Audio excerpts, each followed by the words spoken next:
Қайырлы күн оқушылар. Бүгінгі біздің сіздермен бірге өтетін тақырыбымыз цилиндр, конус және шардың жазықтық қималары. Денелер көлемдерінің жалпы қасиеттері, кеңістік, фигураларының ұқсастығы. Цилиндр, конус және шардың жазықтық қималары дегеніміз ең алдымен цилиндрдің жазықтық қимасы дегеніміз ол цилиндр қандай да бір жазықпен қиғанда пайда болатын фигура. Конусты жазықпен қиғанда бізде пайда болатын конус пен жазықтық екеуі қиылысқанда және сол қиылыстан пайда болған фигура ол бізде конустың қимасы деп аталады. Шарды жазықпен қиғанда пайда болатын фигура шардың қимасы, кез келген шардың қимасы өткен сабақта айтып өткендей бұл бізде шеңбер болып табылады. Кеңістік фигураларының ұқсастығы. Егер екі кеңістік фигурасының сәйкес сызық өлшемдері бірдей қатынаста болса, онда олар ұқсас фигуралар деп аталады. Ұқсас фигуралардың сәйкесінше өлшемдердің қатынасы ұқсастық коэффициенті болады. Яғни К тең А1 бөлінген А2. Бұл жерде А1 және А2 деп отырғанымыз бұл екі фигураның ұқсас деп қарастырып жатқан өлшемдері болып табылады. Осы тақырып бойынша кері амалын қарастыра кетейік. Цилиндрдің осьтік қимасы бізде тік төртбұрыш болады. Енді цилиндр салып көрейік. Мына жерде бізде цилиндр салатын болсақ, оның осьті деген сөз, яғни цилиндрдің дәл ортасынан. Енді дәл ортасынан болғандықтан ол бізде диаметр арқылы пайда болады осі. Яғни біз осы арқылы цилиндрдің осьтік қимасының төртбұрыш екенін көре аламыз. Екіншісі конустың осьтік қимасы тең берлі үшбұрыш. Біз мына жақта конус салып алайық. Мынау бізде конус. Біз мына жерде конус салып алайық.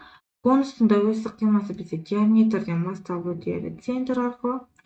Және оның екі жасаушысын қарастырадық. Осы арқылы біз конустың барлық жасаушылары тең болғандықтан, оның қимасы да бізде тең берлі үшбұрыш.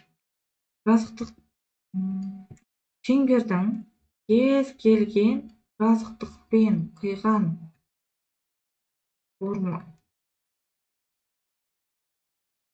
Шардың кез келген жазықтықпен қимасы шеңбер болып табылады. Мысалы, бізде жазықтықпен оның, бізде жазықтықпен қиып өтсек, мына жерден бастап байқай аламыз неді? Бізде осы жерде шеңбердің пайда болғаны. Енді келесі төртінші теорема ұқсас денелердің көлемдерінің қатынасы олардың ұқсастық коэффициенттерінің кубына тең, ал ұқсас денелердің толық беттерінің аудандарының қатынасы олардың ұқсастық коэффициенттерінің квадратына тең болып табылады. Денелердің көлемі. Кеңістікте дененің алатын бөлігін сипаттайтын оңсан ол бізде дененің көлемі болып табылады. Цилиндрдің көлемі πr квадрат көбейтілген h.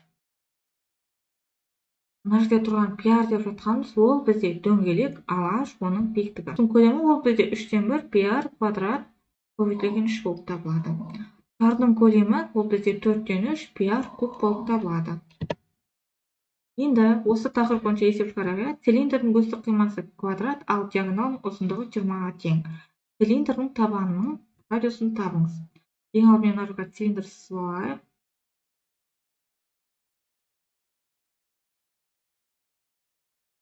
Бізде есептің шартында өзі айтып жатыр. Цилиндрдің осьтік қимасы ол бізде квадратқа тең. Яғни квадрат дегеніміз не? Ол бізде барлық қабырғалары тең болып табылатын фигура. Ал оның диагоналының ұзындығы 20-ға тең. 20-ға тең болып табылады. Тең 20 табу керек бізде r. Мына жерде байқасаңдар бізде тікбұрышты үшбұрыш пайда болған 90 градус. Сонда бізде оның мына жерде тұрған екі қабырғасын табу керекпіз. Тең бізде түбірасты а квадрат қосылған а квадрат, сонда а түбірасты 2. Сонда 20 тең болады а түбірасты 2, а тең болады 20 бөлінген түбірасты 2. Иррационалдықтан құтылатын болсақ, 20 түбірасты 2 көбейтілген түбірасты 2 көбейтілген түбірасты 2. Түбірасты 2 бізде 2-ге тең болады да, бұл бізде 10 түбірасты 2-ге. Яғни қабырғасы 10 түбірасты 2. Мына жерде тұрған екі қабырғамыз. Енді бізде осының радиусын сұрап жатыр. Радиус тең болады А бөлінген 2. Сонда 10 түбірасты 2 бөлінген 2 тең болады 5 түбірасты 2-ге. Келесі есеп, конустың биіктігі 5-ке тең, конусты оның төбесінен қашықтығы 2-ге тең табанға параллель жазықты қиып өтеді. Егер кішісінің көлемі 24-ке тең болса, үлкен конустың көлемі қанша? Ең алдымен біз конустың суретін салып аламыз. Мына жерде бізде конус берілген, биіктік және осының бізде қимасы бар.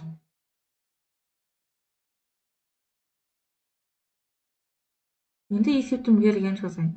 Берілгені үлкен H тең менде 5-ке тең, кішкентай H тең болады менде 2 сантиметрге. Маған айтып жатыр, егер кішісінің көлемі дейді. V1 24-ке тең болса, менен сұрап жатыр үлкен конустың көлемін тап.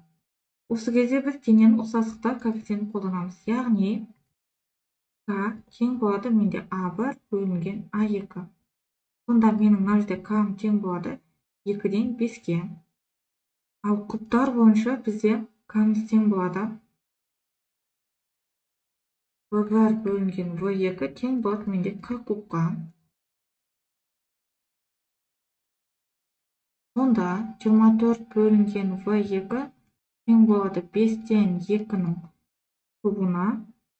24 бөлінген В2 тең болады менде 125-тен 8.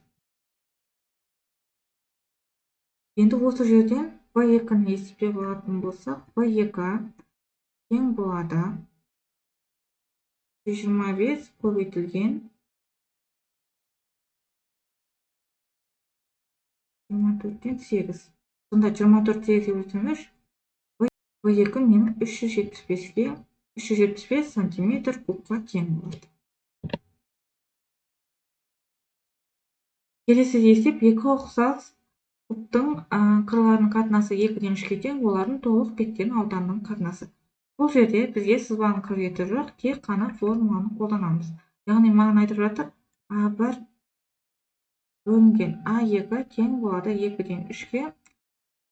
Табу керек маған S1 бөлінген S2.